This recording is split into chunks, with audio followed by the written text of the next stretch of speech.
감사합니다. 우리 함께 하나님의 말씀 보시겠습니다.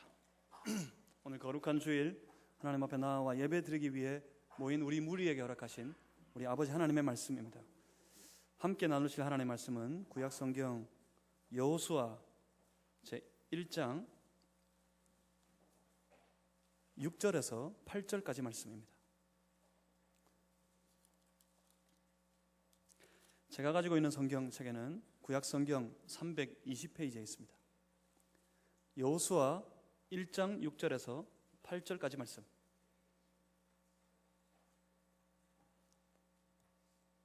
여호수아 1장 6절에서 8절까지 말씀. 오늘 우리에게 주신 하나님의 말씀입니다. 이 말씀을 우리가 함께 읽겠습니다. 함께 같이 합독하시겠습니다. 기록되어진 계시의 말씀을 읽으실 때 살아계신 우리 아버지 하나님의 음성을 들으실 수 있기를 바랍니다. 함께 읽습니다. 강하고 담대하라. 너는 내가 그들의 조상에게 맹세하여 그들에게 주리라 한 땅을 이 백성에게 차지하게 하리라. 오직 강하고 극히 담대하여 나의 종 모세가 내게 명령한 그 율법을 다 지켜 행하고 우로나 좌로나 치우치지 말라. 그리하면 어디로 가든지 형통하리니 이 율법책을 내 입에서 떠나지 말게 하며 주야로 그것을 묵상하여 그 안에 기록된 대로 다 지켜 행하라. 그리하면 내 길이 평탄하게 될 것이며 내가 형통하리라. 아멘. 여호수아 1장 6절에서 8절 말씀으로 삶의 승리를 위하여 라는 제목 가지고 함께 하나님의 말씀 나누겠습니다. 새로운 시작, 리스타트를 부흥을 꿈꾸면서 시작합니다. 우리 부흥의 시대가 우리 안에 다시 왔으면 좋겠습니다. 하나님께서 우리에게 부흥의 바람을 불어주셨으면 좋겠습니다. 우리로 부흥케 하시기를 바랍니다. 별로 기대를 안 하시는 것 같아서 한번 해보고 가겠습니다. 종종 할 텐데 제가 이런 걸 좋아해서 오늘은 안 하려고 그랬는데 별로 기대 안 하시는 것 같아가지고 하겠습니다. 자, 주먹을 쥐고 오른손을 한번 들겠습니다. 오른손을 딱 들고 저를 한번 따라 하겠습니다. 간절한 소망과 기대를 가지고 한번 오른손 들고 따라 하시겠습니다. 제 말을 받아서 하십시오. 부흥이여 다시 오라. 한 번 더 합니다. 부흥이여 다시 오라. 한 번만 더 하십시다. 부흥이여 다시 오라. 아멘. 하나님께서 우리에게 부흥의 바람을 불어주실 겁니다. 부흥의 큰 파도를 우리에게 보내주실 겁니다. 열심히 파도 타서 부흥의 시대를 함께 살아갔으면 좋겠습니다. 이제 그 승리를 바라보면서 말씀을 나눌 텐데, 제가 볼 때 이 승리의 삶의, 우리 인생의 승리의 삶의 보고 같아요. 저 개인적으로 여호수아서 말씀을 참 좋아합니다. 여호수아서는 승리의 말씀들입니다. 이 승리를 여러분과 함께 나누고 싶습니다. 이 승리의 비결을 여러분과 함께 찾았으면 좋겠습니다. 그래서 이 여호수아서 오늘 본문 이 속해 있는 이 말씀은 여호수아 1장 1절에서 9절까지 말씀을 함께 다 봐야 되는 거예요. 다 봐야 되는 건데 이미 한번 봤습니다. 혹시 기억나십니까? 이 말씀을 제가 나누둔 말씀인데 1장 1절에서 6절까지는 이미 한번 저와 여러분이 함께 나누었습니다. 언제 그랬지요? 리스타트 시작하고 여호와께 돌아가자, 미스바에 섰다가 에베네셀의 승리를 보자 함께 제가 와서 처음부터 이렇게 나눈 것뿐인데 그 전에 한 주 더 있었군요. 있었죠. 사랑하라. 내가 너희를 사랑한 것 같이 너희도 서로 사랑하라. 그러면 모든 사람이 너희가 내 제자가 되리라. 이것이 제 목회 사명인 말씀이기 때문에 함께 나누었습니다. 그럼 언제 있었죠 이게? 기억나세요? 여러분 제가 처음 만났을 때. 예, 알겠습니다. 처음 만났을 때 제가 부임하기 전에 여러분 처음 뵀을 때 이 말씀으로 함께 만났었습니다. 그때 하나님께서 은혜로 계속 여러분과 함께 이 승리의 삶, 승리의 사역을 세워가기 허락하시면 계속해서 이 말씀을 나누어야겠다, 나누었으면 좋겠다는 소망을 가지고 그때 여호수아서 1장 1절에서 6절까지 말씀을 나누었습니다. 그리고 오늘 이어서 6절부터 8절까지입니다. 이 승리의 삶의 모든 삶의 시작이 여기에 있습니다. 모든 승리의 관건이 여기에 달렸습니다. 이 말씀 안에서 그 비결을 찾아야겠습니다. 제가 잠시 기도하겠습니다. 살아계신 아버지 하나님, 하나님 앞에 엎드려 예배드립니다. 주께 나와 엎드려 예배드리는 사랑하는 성도들의 심령 가운데 주여 지금 성령으로 충만케 하여 주시옵소서. 말씀의 영이 되신 성령님, 선포되어지는 주의 말씀 가운데 우리 아버지 하나님의 뜻을 분별할 수 있도록 도와주시옵소서. 그 뜻을 붙잡고 살기 원합니다. 그 뜻 따라 살기를 원합니다. 연약하니 성령님 우리에게 능력을 베풀어 주시옵소서. 이 말씀 따라 형통하고 평탄한 승리의 삶을 우리로 다 살게 하여 주시옵소서. 성령이시여, 예배드리는 주의 사랑하는 백성들, 이 무리를 주의 성령의 권세로서 지금 덮어 주시옵소서. 예수 그리스도 이름으로 기도하옵나이다. 아멘. 천신만고 끝에 가나안 땅에 도착했습니다. 그 가나안 땅을 저 눈앞에 두고 있었습니다. 여호수아와 이스라엘 백성들 말입니다. 두려웠습니다. 애굽의 땅을 벗어나서 광야의 시절을 다 지나고 처음 일대가 다 사라지고 남겨진 그 백성들이 이제 이곳 가나안 땅을 목전에 둔 이 땅에 도착했습니다. 이 모든 일들을 앞에 둔 여호수아와 그 온 이스라엘 백성들은 두려웠습니다. 그 두려움은 새로운 일을 앞에 둔 설레임으로서의 두려움이 아니었습니다. 그 두려움은 이 모든 것을, 이 모든 일들을 지고 가야 한다는 그 무게에 짓눌린 두려움이었습니다. 그렇습니다. 두려울 수 있습니다. 지금까지 겪어왔고 또 앞으로 겪어가야 하는 그 많은 일들이, 그 모든 일들이 그리 만만하지 않을 것 같기에 감당하기에 너무 커서 두려울 수 있습니다. 그런데 만약 그 두려움에 짓눌려서 여호수아와 이스라엘 백성들이 오늘 우리가 그 두려움의 무게에, 삶의 무게에 짓눌려서 우리가 주저앉아서 아무것도 하지 않는다면, 내 안에 믿음이 있으니 내가 하나님을 믿으니 이 믿음 보시고 하나님께서 막연히 우리의 삶에 좋은 일, 우리의 삶에 기쁜 일, 우리가 즐거워할 만한 일들을 일어나게 해주시겠지 라고 생각하고 나는 두려워 단지 내 안에 있는 믿음 붙잡고 가만히 앉아 있으면 어떻게 될 것 같으세요? 아무 일도 하지 않고 가만히 앉아 있으면 어떻게 될 것 같으세요? 결론은 아무 일도 일어나지 않습니다.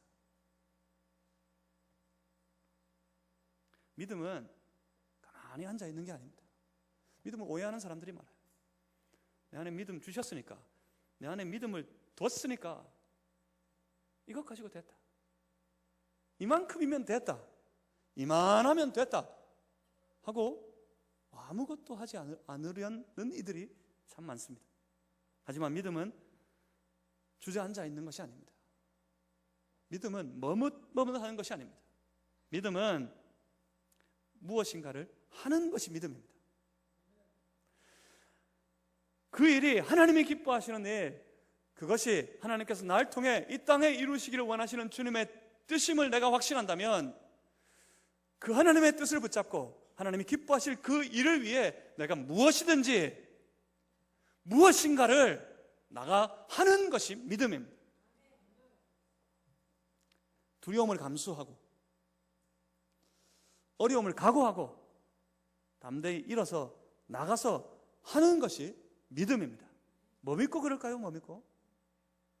하나님이 나와 함께 하실 거예요.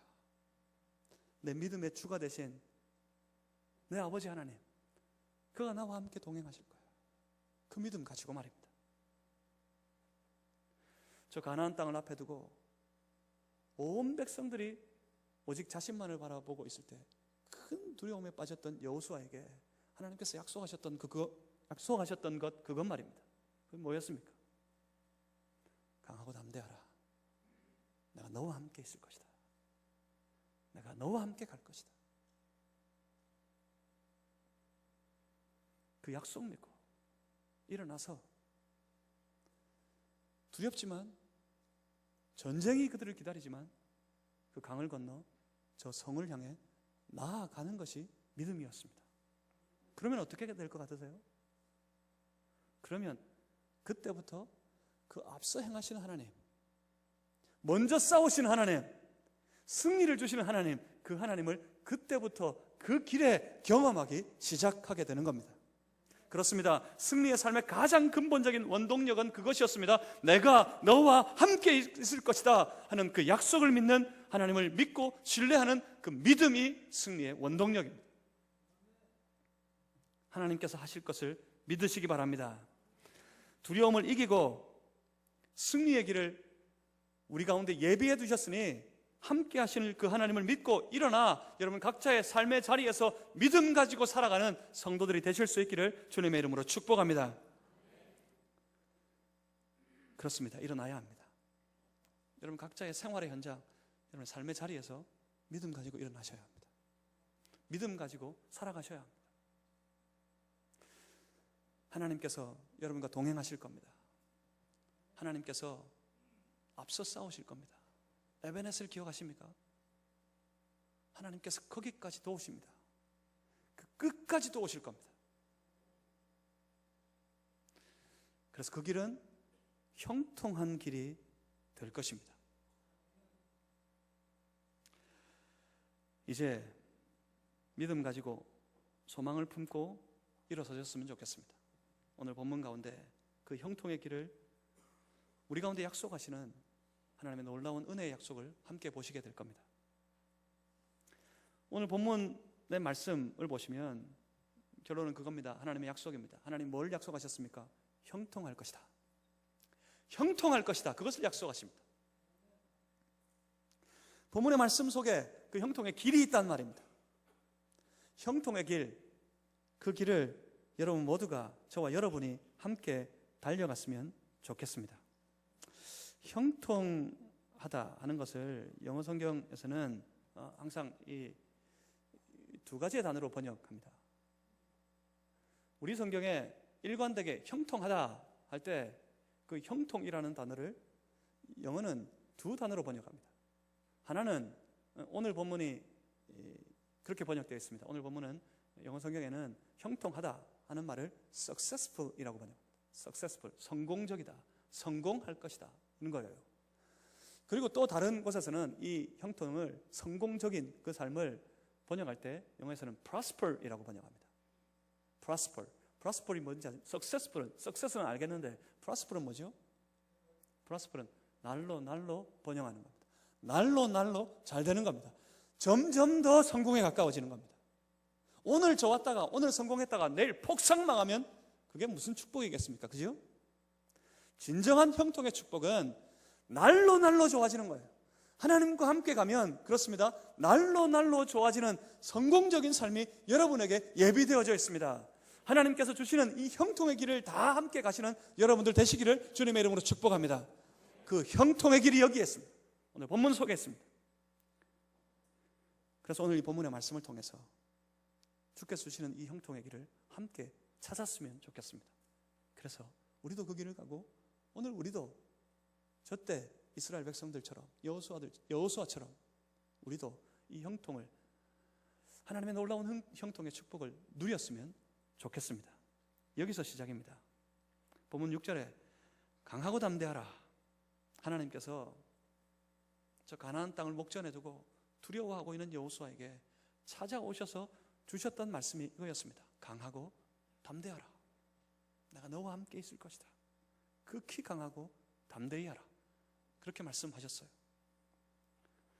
무엇을 해야 하니까요? 그게 바로 이겁니다. 너는 내가 그들의 조상에게 맹세하여 그들에게 주리라 한 땅을 이 백성에게 차지하게 하리라. 여기서 그들의 조상에게 맹세하여 그들에게 주리라 한 땅, 그리고 그 땅 위에 세워질 나라, 그리고 그 나라를 세워갈 큰 민족, 이것이 하나님의 약속이었습니다. 여기서 그 조상이 누구일까요? 그들의 조상에게 맹세하신 땅이라고 했습니다. 그 조상이 누구일까요? 쫓아서 올라가 보면, 야곱을 지나 이삭을 지나 올라가 보면 아브라함이 있습니다. 그 아브라함을 부르실 때 하나님께서 주셨던 약속이 그것이었습니다. 너는 가라. 내가 지시하는 땅으로 가라. 그 땅을 네가 차지할 것이고 그곳에서 너로 내가 큰 민족이 되게 하겠다. 하나님께서 아브라함에게 약속하셨어요. 너로 큰 민족이 되게 하겠다. 큰 나라를, 그 나라를 세우도록, 그 땅을 차지하도록, 그곳에 큰 민족을 이루도록 나는 너에게 복을 주겠다. 하나님께서 그렇게 약속하셨습니다.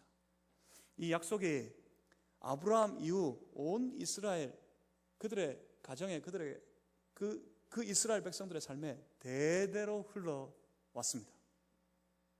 하나님께서 약속하셨습니다. 그 땅을 차지할 것이다. 큰 민족을 세울 것이다. 하나님의 그 약속의 말씀이 이스라엘 백성들에게 떨어졌을 때 이스라엘 백성들에게는 그 약속의 말씀이 그들의 소망이 됩니다. 지금 광야를 지나와서 이 가나안 땅을 앞에 둔 이스라엘 백성들에게 여호수아에게 소망이 하나 있습니다. 소망이, 꿈이 하나 있습니다. 그 꿈이 뭘까요? 저 가나안 땅을 차지해야겠다. 하나님, 저 가나안 땅에 우리가 들어가서 그 땅에 나라를 세우고 우리로 큰 민족이 되게 해 주시옵소서. 그들의 기도의 제목이었습니다. 그들의 소망이었습니다. 여러분 기억하십시오. 이게 믿음의 법칙입니다. 하나님은 뭐 하셨어요? 하나님은 약속을 주셨습니다. 그 약속을 받은 그 백성들은 무엇을 가졌습니까? 약속이 그들에게 뭐가 됩니까? 소망이 됩니다. 하나님은 말씀으로 약속하시는 분입니다. 그 백성들은 그 말씀 받고 그 약속을 듣고 그 약속이 소망이 된 사람들입니다. 여러분, 소망은 이루어집니다. 꿈은 이루어질 겁니다. 그렇다고 여러분 막연히 여러분 품고 있는 그 소망, 그 꿈이 다 이루어질 것이라고 목사님 그랬잖아요. 소망은 이루어진다며. 뭐 그런 이야기 많이 들으셨죠? 꿈은 이루어진다, 그런 말 많이 들어보셨죠? 아, 그래, 될까보다. 그러니까 여러분 꿈꾸고 있다고 여러분 그 꿈대로, 여러분 소원대로 다 될 줄 오해하지 마십시오. 착각입니다. 안 됩니다. 그 소망은 안 이루어집니다. 그 꿈 깨세요. 그 꿈은 안 이루어집니다. 만약 그 소망이, 그 꿈이 하나님의 약속과 아무런 관계가 없다면 말입니다. 하나님은 우리가 품고 있는 헛된 꿈, 우리가 가지고 있는 욕망과도 같은, 욕심과도 같은 그 소망을 이루기 위해 일하시는 분이 아닙니다. 하나님은 철저하게 처음부터 끝까지 하나님의 계획을 위해 일하시고 하나님의 뜻을 이루기 위해 일하십니다. 하나님께서는 신실하십니다. 주의 백성들에게 허락하신 약속을 다 이루시기까지 신실하게 일하십니다. 쉬지 않으십니다. 포기하지도 않으십니다. 끝까지 이루실 겁니다. 만약 하나님이 주신 약속이 그 개인의 삶의 소망이 되어서 그 소망의 꿈을 가지고 하나님의 약속이 다 이루어지는 그날까지 헌신하고 충성하는 그 백성들이 있다면 그 백성의 삶, 그 사람들의 생활 속에, 삶 속에, 가정 안에 모든 행하는 일들 가운데 하나님께서는 신실하게 역사하셔서 하나님의 뜻을, 그 소망을, 그 품은 꿈을 다 이루게 하실 겁니다. 하나님의 약속의 말씀 붙잡고 여러분 마음껏 소망하십시오. 마음껏 꿈을 품으세요. 저 가나안 땅을 차지하게 해주십시오. 그것이 하나님의 약속이었고 그것이 이스라엘 백성들의 꿈이었으니까 하나님은 그들의 소망 가운데 역사하셔서 결국 그 꿈을 이루어 주셨습니다. 가나안 땅을 차지하게 되었다는 말입니다. 하나님께서 우리에게 이루시기를 원하시는 하나님의 소중한 계획이 있습니다. 여러분 각자의 삶에 하나님께서 처음부터 작정하신 하나님의 뜻이 있습니다. 우리 하나님께서 여러분을 향해 품으신 그 계획과 소망, 하나님의 거룩한 뜻, 그 뜻이 여러분의 삶을 통해 저 하늘에서 이루어진 것처럼 여러분이 살아가고 있는 이 땅 위에, 여러분 각자의 땅 위에 다 이루어지기를 주님의 이름으로 축복합니다. 그리고 그 소망을 다 이루기까지 여호수아가 할 수 있는 것 한 가지 있었습니다. 여호수아가 해야 할 일 한 가지가 있었습니다. 칼로 그 땅을 차지하지 않습니다. 창으로 그 약속을 이룰 수 없습니다. 하나님께 주시는 승리의 약속을 그 안에 품은 우리의 모든 소망을 이루기 위한 길이 여기에 딱 한 가지 있습니다. 보면 7절의 말씀입니다. 7절 말씀 우리 다 같이 한번 읽어보겠습니다. 여호수아 1장 7절입니다. 함께 읽습니다. 오직 강하고 극히 담대하여 나의 종 모세가 내게 명령한 그 율법을 다 지켜 행하고 좌로나 우로나 치우치지 말라. 그리하면 어디로 가든지 형통하리라. 아멘.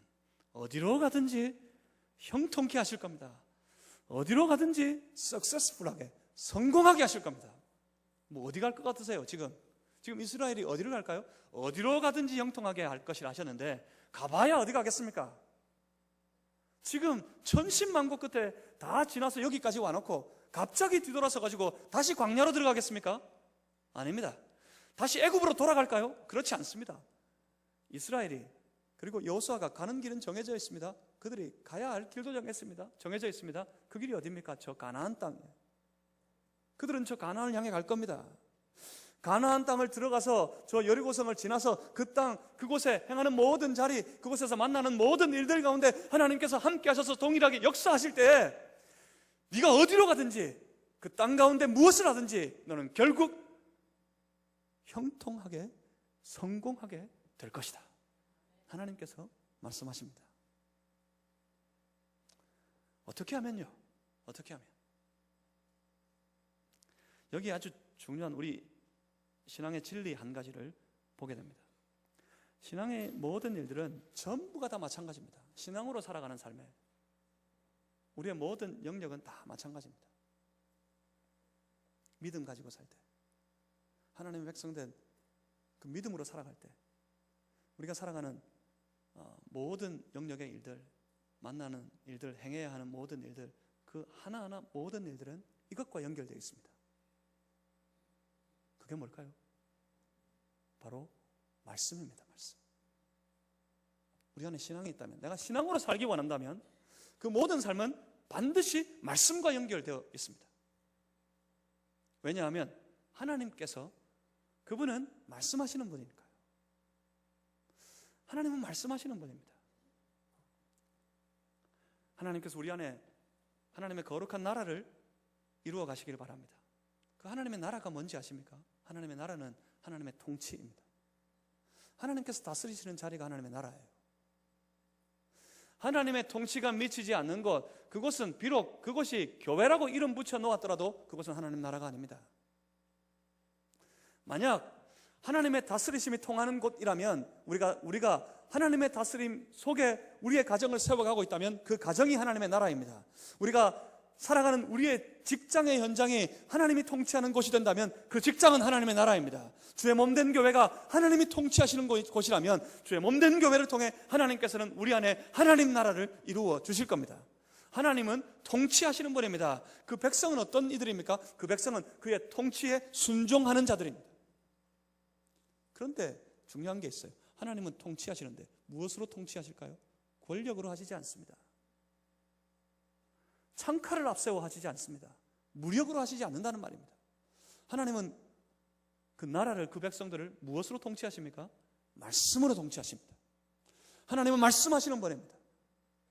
우리는 어떻게 하나님 나라를 이루어 갑니까? 그 말씀에, 그 통치에 순종할 때, 말씀에 순종하는 삶을 살아갈 때 우리 속에 하나님의 통치가 통하고 하나님의 말씀이 통하고 하나님의 나라가 이루어지는 역사가 나타나는 겁니다.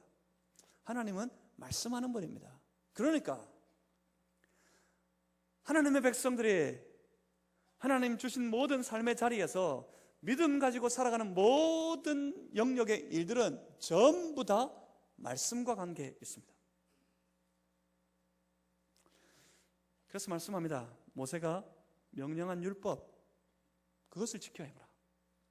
모세가 명령한 율법, 그것이 뭡니까? 그것이 바로 거룩하신 하나님의 말씀입니다. 그 말씀을 행하는 삶을 살아야 합니다. 그런데 문제는 이 말씀이 뭐냐 하는 거예요. 이 말씀이.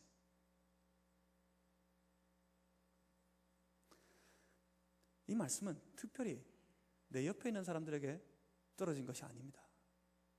이 말씀은 뭡니까? 이 말씀은 바로 너에게 주신 말씀, 모세가 내게 전한 말씀, 그 율법 일하셨어요. 바로 너에게 주신 말씀, 그것이 있어야 됩니다. 바로 나에게 주신 말씀, 그것이 있어야 됩니다. 이 말씀은 결코 저 우주 만물에게 주시는 것이 아닙니다. 이 말씀은 결코 저 만민에게 공통적으로 주시는 것이 아닙니다. 먼저는 저 이스라엘 공동체에게, 그리고 여호수아 개인에게, 우리 각자에게 주시는 말씀이어야 합니다. 그러니까 나에게 주시는 말씀이 있어야 된다는 말입니다. 나에게 주시는 말씀, 내게 허락하신 말씀이 있어야 된다. 내 삶 속에, 내 생활의 현장에 오늘 바로 나에게 주신 하나님의 말씀, 그것이 있어야 된다는 말입니다. 어떻게 그 말씀을 가질 수 있습니까? 나에게 주신 그 말씀을 내가 어떻게 받고 내가 어떻게 가질 수 있을까요? 본문 말씀을 보겠습니다. 사실 본문 8절의 말씀은 7절의 말씀의 반복입니다. 8절을 한번 보겠습니다. 나에게 주시는 말씀을 받기 위해서 하나님께서 말씀하시기를 뭐라 하셨습니까? 이 율법 책을 내 입에서 떠나지 말게 하며 주야로 그것을 묵상하여 라고 말씀하십니다. 그러니까 내게 주시는 말씀을 받기 위해서 말씀을 항상 가까이 하고, 특별히 그 말씀을 뭐 해야 할까요? 묵상해야 합니다. 성경을 읽을 때 묵상하며 읽어야 합니다. 내게 주시는 말씀을 받기 위해서는 성경을 항상 깊이 묵상하면서 받아야 합니다. 묵상이 뭔지 아십니까? 이미 지난 주일 함께 말씀 나눌 때 묵상에 대해서 잠시 짧게 나누었던 것 같아요. 묵상이 뭡니까? 묵상은 깊이 생각하면서 진지하게 읽는 거예요. 성경을 묵상한다 할 때 그건 성경을 읽는 것이 분명한데, 그런데 그냥 아무런 생각 없이 하얀 것은 종이요 까만 것은 글자다 하면서 쭉 읽어가는 것, 그것을 의미하는 것이 아닙니다. 그래 봐야 아무런 소용이 없어요. 성경을 묵상하는 것은 성경을 읽는 것인데, 깊이 생각하며 깊이 고민하면서 읽는 것입니다. 생각해야 될 것이, 고민해야 될 것이 두 가지 있습니다. 딱 두 가지. 성경을 묵상하는 방법이 딱 두 가지. 이것을 고민하면 됩니다. 뭐 어려운 게 아닙니다. 뭐 대단한 게 아닙니다. 딱 두 가지 고민하면 됩니다. 한 가지는 내가 있는 이 말씀, 내가 묵상하는 이 본문, 이 말씀을 통해, 이 본문을 통해 나타난 하나님은 어떤 분이신가 하면서 읽는 겁니다. 생각하면서 고민하면서 읽는 겁니다. 이 말씀 속에 나타난 하나님은 어떤 분이신가, 지금 내가 이 말씀을 통해 만나는 하나님은 어떤 분이신가 함께 생각하는 겁니다.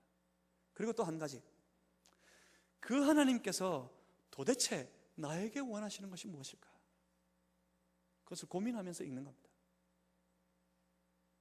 성경을 읽을 때 그냥 이 고민 없이 성경을 읽어봐도 전혀 하나님의 음성은 들리지 않습니다. 하지만 이 고민을 가지고 하나님 어떤 분이실까, 도대체 하나님 오늘 나에게 원하시는 것은 뭘까, 이 말씀을 통해 하나님께서 나를 향해 품으신 그 뜻은 무엇인가, 내가 오늘 이만저만한 고민이 있고 이만저만한 염려가 있고 내게 이만저만한 문제가 닥쳐왔고 내게 이만저만한 소망이 있고 내게 이만저만한 꿈이 있는데 내가 이 일을 이루기를 원하는데 내가 이 일에 내 마음의 모든 것이 빼앗겨 있는데, 오늘 이 말씀을 묵상하면서, 말씀을 읽으면서 생각합니다. 고민합니다. 하나님 나에게 무엇을 원하실까? 하나님 내게 무엇을 원하십니까? 하나님 내가 도대체 어떻게 해야, 내가 무엇을 해야 하나님의 영광이 될까요? 하나님의 기쁨이 될까요? 고민하면서 성경을 읽습니다. 그렇게 성경을 읽어보십시오. 성경을 읽는 새로운 세계가 여러분 앞에 열릴 겁니다. 하나님 말씀하시는 분입니다. 우리는 이 성경을 통해 말씀을, 주의 음성을 들을 수 있습니다. 하나님 말씀하실 때 우리가 그 백성이라면, 우리가 그의 자녀라면 들려야 할 거 아닙니까? 하나님 말씀하시는 분이라면서요, 하나님 말씀으로 다스리신다면서요, 그러면 들려야 될 거 아닙니까? 들려야지. 주의 음성이, 주의 말씀이 내게 들려야 할 거 아닙니까? 하나님 음성 들어보셨습니까? 하나님 음성 들어보신 분 손 들어보십시오. 하나님 음성 들어보셨어요?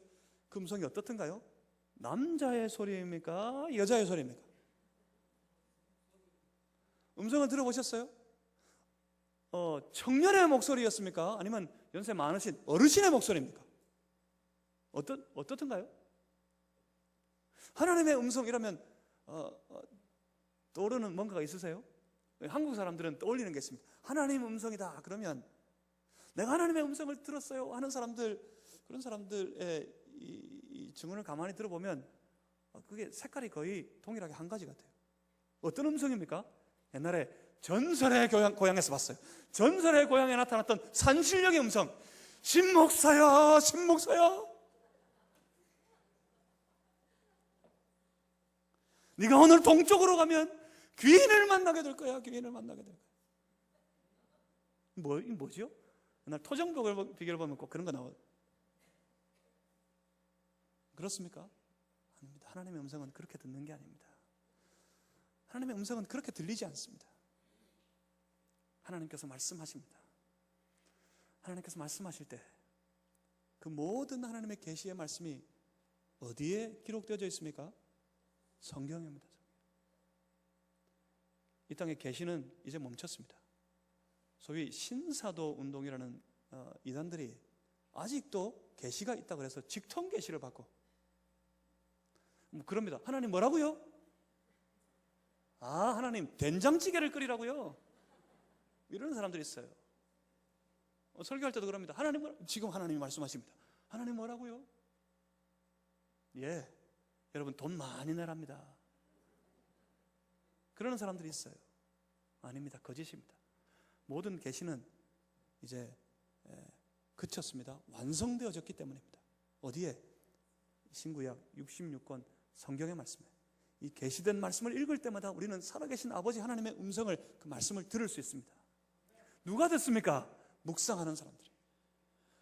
하나님의 음성을 듣기 위해 간절한 마음으로 소망하는 사람들이. 하나님, 내가 도대체 어떻게 하기를 원하십니까? 하나님의 뜻이 뭡니까? 이렇게 깊이 생각하며 성경을 읽는 이들이 하나님의 음성을 들을 수 있습니다. 그 하나님의 음성은 나의 내면에 주시는 확신으로 들려옵니다. 하나님, 그렇게 살겠습니다. 하나님 말씀대로 살겠습니다. 그렇게 그 말씀에 순종하여 살아가는 이들, 그들이 바로 하나님의 백성들입니다. 성경을 보십시오. 7절의 말씀을 다시 보시면 그렇게 주신 말씀이 있을 때 요수아에게 그렇게 명령하십니다. 그 율법을 어떻게 하라고요? 다 지켜 행하고. 그리고 8절 보시면 이렇게 말씀합니다. 기록된 대로 다 지켜 행하고 라고 말씀하십니다. 이게 뭡니까? 말씀대로, 주신 말씀대로 다 지켜 행하는 것, 그걸 우리는 뭐라 그러지요? 순종하는 거라고 합니다. 순종. 하나님 주신 말씀에 순종하는 삶은 어떤 겁니까? 하나님 주신 말씀을 다 지켜 행하는 것은 무엇입니까? 그건 성경에 기록된 이 문자대로, 글자대로 그대로 따라서 받아서 하는 것, 그것을 의미하는 게 아닙니다. 절대로. 이렇게 적혔으니까 그대로 하는 것, 그게 아니라고요. 뭐라 그랬죠? 묵상하면 말씀을 통해 하나님의 뜻을 발견할 수 있다고 그랬어요. 말씀대로 순종한다는 것은 내게 주신 그 말씀, 내 안에 주신 이 말씀을 통해 내 안에 주신 그 확신을 따라 살아가는 것, 그것이 말씀에 순종하는 겁니다. 글자대로 여러분 성경의 말씀에 순종하며 살아가려 한다 하다가 여러분 낭패당합니다. 어떤 사람이 일이 안 돼요. 하는 일마다 안 돼요. 정말 큰일 났습니다. 사면초가예요. 낭패를 만났어. 어떻게 해야 될지를 모르겠어. 그러니까 하나님한테 물어봐야겠어. 그래서 성경을 펴니다. 성경을 쭉 넘겨서 이렇게 쭉 폈더니 어디가 나왔냐면 욥기서 2장 9절이 나왔습니다. 욥의 아내가 하는 말입니다. 남편에게 네가 하나님을 욕하고 죽어라. 일이 이렇게 안 되더니 결국은 이렇구나. 하나님이나 욕하고 그냥 죽어버려라 그럽니다. 도저히 찜찜합니다. 뭔가 도대체 이게 아닌 것 같은데, 이대로 해서는 안 될 것 같은데, 내가 잘못 넘겼나 잘못 읽었나 싶어서 다시 성경을 펼칩니다. 펼쳐서 쭉 넘겼더니 요한복음 13장 27절이 나왔습니다. 예수님이 유다에게 하는 말입니다. 유다에게 네가 하는 일을 속히 하라. 하나님을 욕하고 죽어라 하더니 다시 주시는 말씀이 그거예요. 네가 할 일을 속히 해라. 그러니 당장에 달려나가가지고 목매 자살했습니다. 말씀에 순종한 걸까요? 아닙니다. 그게 아닙니다. 그렇게 살면 안 됩니다. 그렇게 순종하면 안 됩니다. 말씀에 순종하는 것은 하나님 내게 주신 말씀, 그 말씀 붙잡고 내게 주신 나로 확신 있게 하신 하나님의 뜻을 따라 날마다 그 말씀, 주신 말씀대로 그 뜻 따라 살아가는 것, 그것이 말씀에 순종하는 겁니다.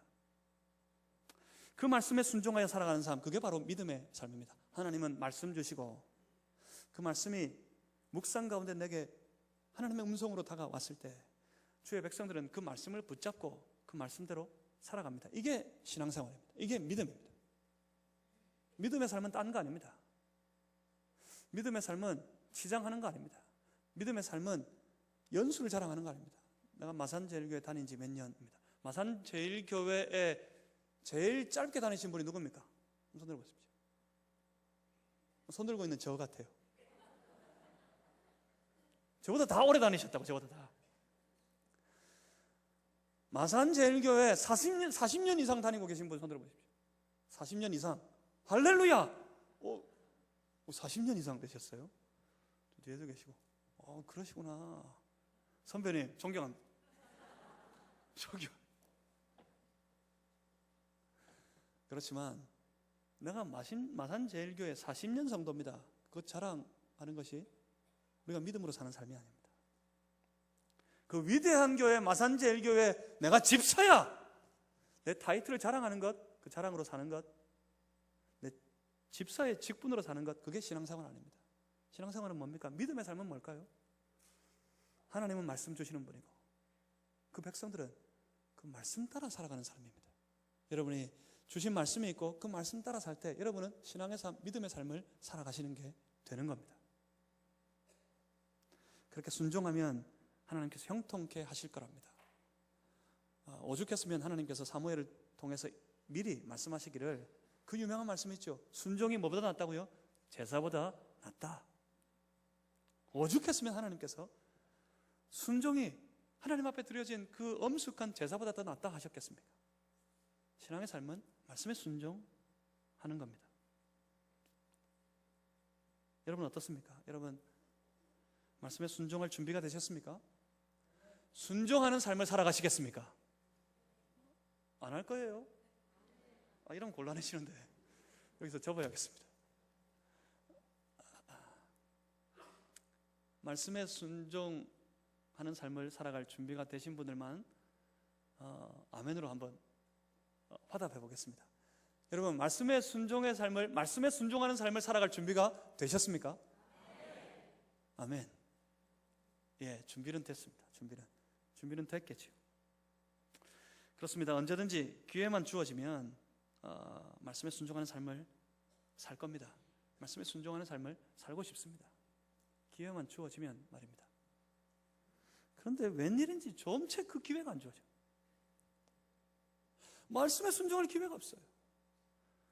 말씀에 순종할 삶을 내가 다 준비하고 기다리고 있는데 없어요. 그런 때를 만나지 못하겠어요. 아마 그런 사람은 없을 거예요. 예수 믿는 사람 치고 담대하게 하나님 말씀하셨지만 나는 과감하게 그 말씀을 뿌리치고 말씀과는 정반대의 다른 길을 가겠습니다 하고 담대히 나서는 사람은 아마 우리 중에 별로, 아니 단 한 사람도 없을 겁니다. 없기를 바랍니다. 그런데 다 그렇게 각오하고 있고 말씀에 순종하는 삶을 살고 싶은데 어떻습니까? 순종하는 사람들은 없습니다. 보이지 않습니다. 무엇 때문일까요? 왜 그럴까요? 왜냐하면 오늘 이 일에, 내가 만난 내 삶의 현장에 그때 내게 주신 하나님의 말씀이 없기 때문입니다. 기억나지 않습니다. 성경을 읽었어요. 말씀을 들었어요. 돌아서면 다 까먹는 것을. 기억이 안 나요. 기억이. 성경을 알아요. 창세기 다음에 뭐죠? 창세기 다음에 뭐더라? 예, 할렐루야. 출애굽기 다음에 뭡니까? 예, 할렐루야. 다 압니다. 성경 제일 끝에 성경은 뭐죠? 요한계시록 다 압니다. 다 알아요. 창세기 뭐가 있더라 다 압니다. 요한계시록의 마지막은 뭐죠? 마라나타 주 예수여 다시 오시옵소서, 어서 오시옵소서. 그렇게 마칩니다. 성경은 다 알아요. 그런데 삶의 현장에 가면 그 말씀이 기억이 안 납니다. 삶의 현장에 가면 그 말씀이 별로 상관이 없어요. 보통은 그렇게 생각합니다. 보통은 오늘 성경 한 장 읽었으니까 나는 말씀에 순종했다고 생각합니다. 성경 읽었으니까 나는 성경 읽었어요. 오늘 예배 때 설교를 들었으니까 들었어요. 내 마음에 새겼어요. 은혜 됐습니다. 성경을 읽으면 다 좋은 말이에요. 성경에 나쁜 말 있습니까? 아까 그런 거 있었구나. 하나님 욕하고 죽어라. 뭐 그런 말이 있는데 지나가 보면 다 압니다. 그게 무슨 뜻인지, 그 뒤에 하나님께서 욥을 통해 어떤 일을 행하시는지 다 압니다. 성경을 다 읽어보면 좋은 말입니다. 마땅한 말입니다. 타당한 말씀입니다. 그래서 뭐합니까? 아멘 아멘 그럽니다. 아멘 아멘. 성경을 묵상할 때 읽을 때 그 좋은 말, 내게 은혜되는 그 말씀 읽으면서 하나님 앞에 아멘 합니다. 아멘. 말씀을 들을 때 그 말씀이 내 마음을 만지는 것 같아요. 그래서 너무 좋아요. 흡족해서 하나님 앞에 아멘 아멘 합니다. 보통은 그렇게 생각합니다. 아멘 했으니까 나는 순종하는 백성이다 생각합니다. 그리고 어떤 이들은 생각합니다. 성경을 읽을 때, 성경을 묵상할 때, 말씀을 들을 때 이 어려운 말씀이 어느 날 갑자기 이해가 되기 시작합니다. 옆에 사람 가만히 보니까 모르는 것 같아. 이 사람은 뭐 성경을 읽는데 오늘 이 말씀이 여호수아서 1장 6절 말씀이 강하고 담대하라, 이게 무슨 말씀인지 이해를 못하는 것 같아요. 나는 똑똑해가지고 이해가 됐어요. 이해가. 하나님이 함께 하시겠다는 거다. 하나님 함께 하시면 이긴다는 거다. 그러니 강하자, 담대하자. 하나님 그렇게 명령하죠. 다 이해가 돼요. 하나님 말씀이 이해가 되면, 내 머리로 이해가 되면 사람들은 보통 그럽니다. 은혜 받았다. 여러분 은혜다. 이것은 은혜로다 하는 모든 은혜 현장의 8할 이상은 이해가 됐다 그 뜻입니다. 대부분 은혜 받았습니다 그 말에 대부분은 오늘 목사님 말 내가 다 이해했습니다. 이런 경우가 참 많습니다. 이해가 됐어요. 이해가 되면 은혜가 됐고, 은혜 받았으면 다 됐습니다. 이제 순종했다고 생각합니다. 그런데 말씀이 이루어지는 현장은 이 교회에 국한되어서는 안 됩니다. 국한되지 않습니다. 말씀이 이루어져야 하는, 주의 뜻이 이루어져야 되는 현장은 실상은 여러분 주일 예배를 마치고 나아가 살아가는 모든 생활의 현장, 그 삶의 현장, 그곳에 말씀이 임해야 됩니다. 그곳에 말씀이 이루어져야 합니다. 하나님께서 그 땅 위에 말씀을 이루기를 원하시는 분이십니다. 근데 그곳에 가봤더니 제일 먼저는 말씀이 기억이 안 납니다. 문제는 기억이 안 나요. 지난주일 설교의 본문이 어디였는지 기억나십니까? 기억나세요? 기억나시는 분 있으세요? 아직까지는 중에 보니까 얼굴이 나 기억하는데 하시는 분, 그런 표정으로 저를 보시는 분들이 있으신데, 아직까지는 이제 초면 아닙니까? 그죠? 초면인데 예의가 있지. 새로 오신 담임 목사님 앞에 예의가 있지. 이 정도는 기억해줘야지 하고 기억하시는 줄은 모르겠지만 감사합니다. 그렇게 기억해 주셔서 감사합니다. 그런데 대부분은 잊어버렸어요. 돌아서면, 저 문 나서면 다 잊어버립니다. 당장 나가면 그 치열한 생활의 현장 속에서 말씀 잊어버립니다. 또 어떻게 생각합니까? 대부분은 관계가 없어요. 삶의 현장이 별로 관계가 없어요. 내 말씀과 내게 주신 그 말씀과 별로 관계가 없는 것 같아요. 말씀대로 살아야 합니다. 말씀에 순종하는 삶을 살아야 됩니다. 그러면 목사님 뭐 모르는 소리 하지 마세요. 뭐 모르는 소리. 목사님은 직장 다녀봤어요? 직장이 어떤 곳인지 아세요? 목사님 직장 다녀본 적 있어요? 예, 다녀본 적 있습니다. 저 가봤어요. 달라요. 여기서 설교 듣는 때하고 내 삶의 현장은 틀려요. 목사님 그런 소리 하지 마세요. 뭐 모르고. 그래서 별로 관계가 없어요. 그래서 삶의 현장에서 말씀은 사라집니다. 없어져 버렸어요. 그래서 말씀의 열매도 없습니다. 많은 사람들이 말씀에 순종하는 것을 성경 공부하는 것이라고 오해하는 사람들도 있어요. 성경 공부하면 대충 이해도 할 수 있겠고, 성경 공부하면 오래 기억되기도 하고, 성경 공부하면 최소한 그때 외웠던 거 내 생활의 현장 속에 떠올리기라도 할 수 있으니까. 그래서 성경 공부하고 나면 말씀 순종이라고 생각합니다. 하지만 말씀에 순종하는 삶은 성경 공부가 아닙니다. 그래서 대부분은 순종하지 않습니다. 말씀에 순종할 준비가 되어 있지만 내가 순종할 말씀이 없기 때문에 대부분은 말씀 순종과 관계없는 그런 삶을 살아갑니다. 여러분 기억해 주십시오. 말씀은 지식이 되어서는 안 됩니다. 그 말씀은 성도된 우리의 삶이 되어야 합니다. 말씀은 성도의 지장이 되어서는 안 됩니다.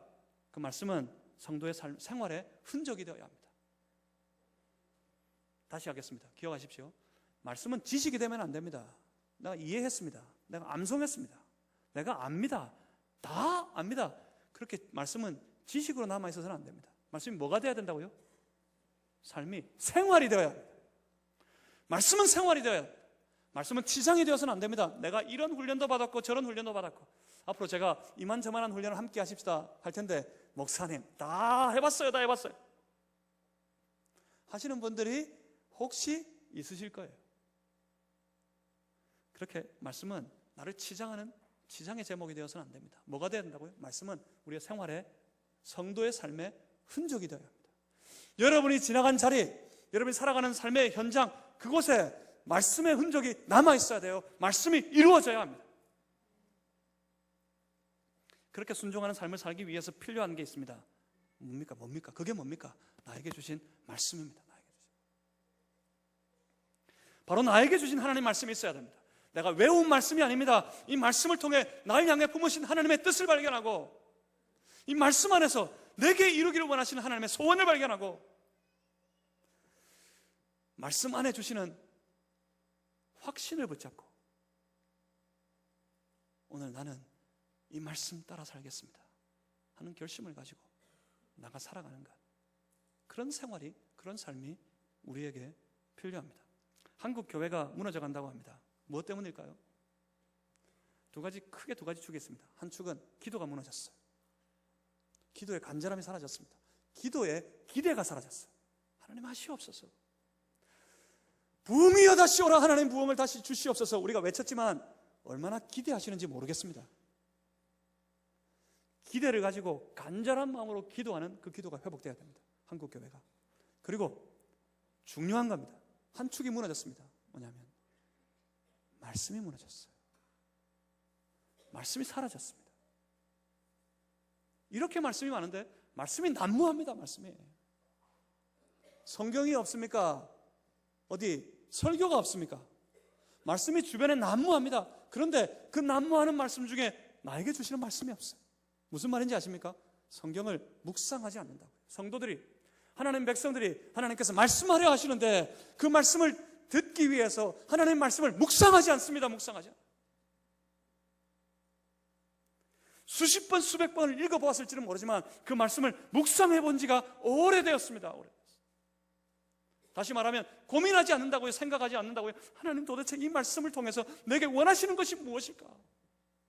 내가 도대체 어떻게 하면 하나님 기쁘시게 할 수 있을까? 내가 어떻게 하면 하나님의 영광이 될 수 있을까? 말씀을 통해서 답을 주십니다. 말씀해 주십니다. 한국교회 다시 이 말씀이 회복되어야 되는데 특별히 말씀 묵상의 운동이 회복되어야 합니다. 우리 온 교회가 함께 하나님 말씀 묵상했으면 좋겠습니다.